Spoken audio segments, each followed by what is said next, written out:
भाई कैसे आप सब लोग बढ़िया होंगे। और भाई आप लोग को जो ईएलपी वाला जो कट ऑफ वाली जो सिचुएशन आप लोग को लग रही है कि यार समझ नहीं आ रहा है कि कितना नंबर रहेगा जिससे मैं तैयारी करूँ, ये चीज़ें करूँ। देखो पहले ही मैं आपको इस वीडियो में बता देता हूँ शुरू में ही।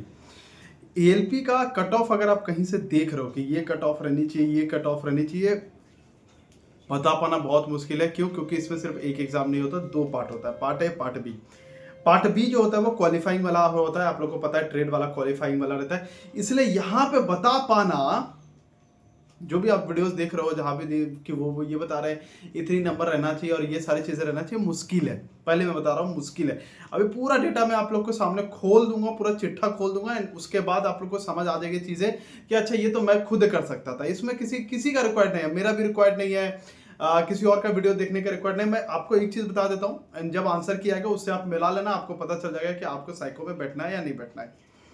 पहले बात करते हैं कि ये कैसे पता चलेगा। यहाँ पर आपको हेल्प लेना पड़ेगा रैंक मित्र और रैंक गुरु जी के। मैं पहले ही आप लोगों को बता देता हूँ, आंसर की आने के बाद जब ये चीज होगी तो ये दोनों को आपको हेल्प लेना पड़ेगा।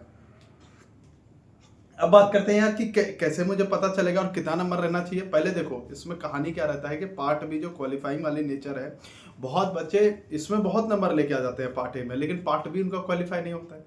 तो जिसकी वजह से क्या होता है कि वो क्वालिफाई ही नहीं किए तो अगले राउंड में वो जा ही नहीं सकते, समझ रहे हो। तो ये कारण होता है, ये कारण होता है यहाँ पे कट ऑफ का ड्रॉप करना और कट ऑफ का हाई करना। मान लो बहुत बच्चे क्वालिफाई कर गए और इनका नंबर भी अच्छा रहा तो बहुत ज्यादा हाई कट ऑफ जाएगी। अगर बहुत बच्चा इधर नंबर भी ला लिया पार्ट ए में, पार्ट बी में क्वालिफाई नहीं कर पाए तो बहुत बहुत कम कट ऑफ जाएगी। इतना समझ गया कि क्या कहानी, क्यों कट ऑफ कम और कट ऑफ ज्यादा जाएगी। ये चीजें अभी नंबर प्रेडिक्ट करना उतना ही मुश्किल है जितना एक छोटा बच्चा को देख के बोलना कि इसका करियर क्या होगा, या हम छोड़ दो बाकी बोलना पाप है। अब बात करते हैं कैसे। देखो इस बार का जो वैकेंसी है लगभग 11,000 के करीबन वैकेंसी है, मतलब 10,900 करीबन वैकेंसी है। उसके हिसाब से सिबरी 2 में जो है उन्होंने 1,64,000 बच्चों को बुलाया सिबरी 2 देने के लिए, मतलब 15 गुना बच्चों को उन्होंने बुलाया। 15 गुना बच्चों में से 8 गुना बच्चे वो सेलेक्ट करेंगे साइको के लिए, बराबर। 8 गुना बच्चा लगभग बन गया 11 इंटू 8 कितना, 88,000 के करीबन जो है वो बच्चा बन गया। ठीक है। अब देखो अब हमें कैसे ये पता करना है। अब सबको पता है कि इस बार जिन्होंने भी एग्जाम दिया होगा सबको पता है कि इस बार जो ट्रेड वाला जो सेक्शन आया था भाई बहुत ही कॉन्सेप्चुअल सेक्शन आया था। और ऑब्वियसली सी बात है कभी भी ट्रेड ऐसा नहीं होता कि वो पीवाईक्यू बेस पर कभी नहीं रहता, वो हमेशा एक नए फॉर्मेट में देता है, नए चीजें देता है। हाँ आप अगर अच्छे से पढ़े हो देन आप घुमा फिरा के आपको आंसर लाना पड़ेगा। ठीक है, एकदम ऐसे नहीं कि अरे ये क्वेश्चन तो लड़ गया, अरे ये क्वेश्चन तो यहां से आ गया, ऐसा नहीं होता ट्रेड में। सबसे पहला बात ये आपको भी पता है। सेकेंड बात कि रीजनिंग इजी आया था। मैथ जो था, मैथ में पूरा इजी नहीं कहूंगा बट इजी टू मॉडरेट के में गया, तो कुछ कुछ क्वेश्चन ऐसे भी थे जो बनाने लायक नहीं थे। बेसिक साइंस की अगर बात करूं तो कॉन्सेप्चुअल क्वेश्चन थे बेसिक साइंस, मतलब आप बोल सकते हो कि मॉडरेट, ना ही इजी ना ही hard, moderate kind of basic science और ईडी आया हुआ था।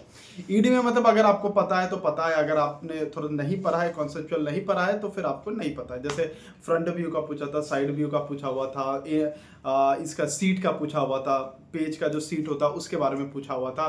तो उस सेकंड शिफ्ट में देखे तो उसके हिसाब से बता रहा हूँ, तो वो चीज़ पूछा हुआ था। तो अब बात करते हैं कि अब मुझे कैसे पता चलेगा कि भाई मेरे कितने। देखो अभी कुछ मत देखो, अभी 2 दिन you don't need to check कि क्या हुआ है क्या नहीं, क्योंकि सारा खेल यहाँ पे पार्ट बी का है क्वालिफाइंग वाला, और उसका होना ना होना किसी के हाथ में नहीं है। ठीक है, आपको भी पता है। अब क्या करना है बेसिकली, कब हमें ये चेक करना है। सबसे पहले बात तो अगर आपको लगता है कि मेरा पार्ट बी जो है वो अच्छा खासा गया है, मेरा पार्ट बी जो है भैया मेरा क्वालिफाई हो जाएगा, अगर आपको विश्वास है देन पार्ट ए में अगर आपके ऑनर अराउंड सही मैं बता रहा हूँ, ठीक है, मतलब एकदम एक्यूरेसी, ऐसे लोगों ने तो 90-95 भी लोग मारने वाले आपको दिख जाएंगे, इवन तो 100 लोग भी मारने वाला दिख जाए। अटेम्प्ट पूछोगे भैया मैं 95 करके आया, 98 करके आया, गलती कितना 30 गलती हो गया, 40 गलती हो गया, तेरी की। तो एक्यूरेसी पे बहुत मैटर करता है एक्यूरेसी। ठीक है, तो अगर जेन्युइन में बात करूं कि जिस हिसाब से देखो यहाँ पर अलग अलग जोन आते हैं। ठीक है, यहाँ पर ऐसा नहीं कि एक जोन की बात करो, कोई जोन में जैसे कोलकाता जोन बात कर लो, पटना जोन बात कर लो, यहाँ पर बहुत हाई कट ऑफ जाता है। वहीं अगर बहुत ही क्या कहते हैं, बहुत ऐसा जोन भी रहता है जहाँ बहुत लो कट ऑफ जाता है। ठीक है, SC ST का अलग जाता है, ओबीसी का अलग जाता है, जनरल का अलग जाता है। तो ऐसा कुछ नहीं है कि मैं एक नंबर बता दूं या 60+ जिनके ज्यादा हैं वो कर सकते हैं, ऐसा नहीं होता है, ऐसा नहीं होता भाई। ठीक है, जैसे ही आंसर की आ जाएगा 2-3 तारीख तक आंसर की आ जाएगा, जैसे ही आंसर की आ जाएगा हमें पता है कि साइको के लिए कितने लोग बैठेंगे, 87,000 लोग बैठेंगे, 87-88,000 लोग बैठेंगे। रैंक, और ऑब्वियसली सी बात है कि रैंक गुरुजी रैंक मित्रा में उतना डेटा नहीं होगा उनके पास। 1,64,000 में मैं बोलता हूँ मैक्सिमम उनके पास आएगा 80, 90, 1 लाख तक आ सकता है डेटा। लेकिन अगर हो तो भगवान भरोसे तो 1,64,000 भी आ सकता है, कोई दिक्कत नहीं। 1,64,000 बच्चों ने दिया भी नहीं होगा, कुछ बच्चों ने तो अपसेंट वर्सन भी होगा, तो 1,40,000 1,30,000 बच्चों ने दिया होगा सब कुछ। तो जितना भी डेटा आता है, सपोज 80,000 डेटा आया, उसके बाद मैं एग्जांपल दूं 80,000 डेटा आया, तो उससे हम लोग लगभग 50 से 60,000 डेटा उठाएंगे कि भाई कि कितना नंबर तक जो है वो 60,000 बंदा पूर रहा है या 50,000 बंदा पूर रहा है। तो ये एक हम बेस बता सकते हैं कि हाँ ये बेस में जो है इतने नंबर तक वालों का जो है वो क्लियर हो जाएगा सिमरी 2। ऐसा ही होता है, ऐसा ही होता है कि आपको पता है कितना सीट है, उस हिसाब से देख लो, और उस हिसाब से क्योंकि अभी तो बहुत कम है, सिमरी 2 में देखना तो और आसान हो जाता है, सिमरी 1 में देखना थोड़ा मुश्किल रहता है क्योंकि उसमें बहुत ज्यादा बच्चे, जैसे अभी आरआरबी ग्रुप डी आ रहा है 53 लाख स्टूडेंट है, तो 53 लाख का देखना बहुत मुश्किल हो जाएगा। लेकिन 1 लाख बच्चे का है तो सपोज है, तो 1 लाख बच्चे का तो देखना आसान हो जाता है ना, है कि नहीं। तो वही चीज मैं बोल रहा हूँ। जैसे अभी अगर मैं अच्छा आरआरबी ग्रुप डी का अगले वीडियो में कभी बात करेंगे, तो इसका देखना आसान हो जाएगा। तो जैसे रैंक मित्र रैंक गुरुजी अपना डेटा देंगे उसके हिसाब से आएगी कि भाई ये जो है वो थ्रेशोल्ड नंबर रह जाएगा।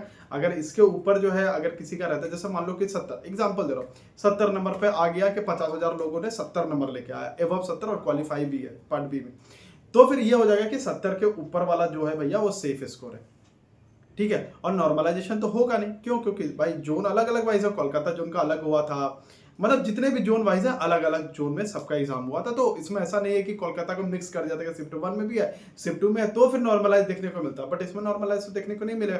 तो कोलकाता सबका शिफ्ट 2 हुआ है, तो क्या मतलब मेरा हार्ड था आपका इजी था, या आपका इजी था और मेरा हार्ड था, सेम बोल दिया ना मैंने, सॉरी, आपका हार्ड था मेरा इजी था, ऐसा तो नहीं ना। तो ये चीजें नहीं होगी, ठीक है। तो जैसे ही रैंक मित्र रैंक गुरुजी आता है 2-3 तारीख को, वहां से आप देख लीजिएगा कि 50,000 या फिर 40,000 स्टूडेंट का कितना है, वो भी डिपेंड करता है। अगर मान लो वो 1 लाख डेटा भेजेंगे तो 50-60,000 लोगों को देखना पड़ेगा। 1,30,000 का डेटा भेजेंगे तो फिर पूरे ही आपको देखना पड़ेगा 80,000 87,000 बच्चों का। तो वैसे करके है। तो ये सारी चीजें हैं, और बाकी जितने भी आप यूट्यूब पे देख रहे हो कि यार ये नंबर रहेगा वो नंबर रहेगा, एएलपी कोई और एग्जाम होता तो हाँ बता सकते थे कि पिछले साल के ट्रेंड के अनुसार काम करेगा। एएलपी में नहीं बता सकते हो क्योंकि क्वालिफाइंग नेचर है ना भाई, क्वालिफाइंग नेचर है। तो इट्स वेरी डिफिकल्ट कि आप बोलते हो कि ये नंबर रहेगा वो नंबर रहेगा। तो और हाँ एक चीज और, अभी आगे फॉरवर्ड मत करना, अभी 2-3 दिन रुक जाओ, पैसे मत बर्बाद करना। ये नहीं कि 1,000-1,500 रुपया कहीं और लगा दिए, बाद में पता चला नहीं हुआ तो गए 1,500 रुपये। तो अभी मत करना उस पर खर्चा, ठीक है। यू नो मैं क्या बोलना चाह रहा हूँ। तो आप उस पर खर्चा मत करना अभी। हाँ जैसे ही 2-3 तारीख तक आ जाए आंसर की, आपको लगे कि हाँ यार अब जो है मतलब मेरा हो जाएगा, फिर मत सोचना, जो आपको बेस्ट लगता है प्लेटफॉर्म जाना और वहां से साइको की तैयारी कर लेना, ठीक है। तो सब्सक्राइब कर लीजिएगा। जय हिंद, जय भारत।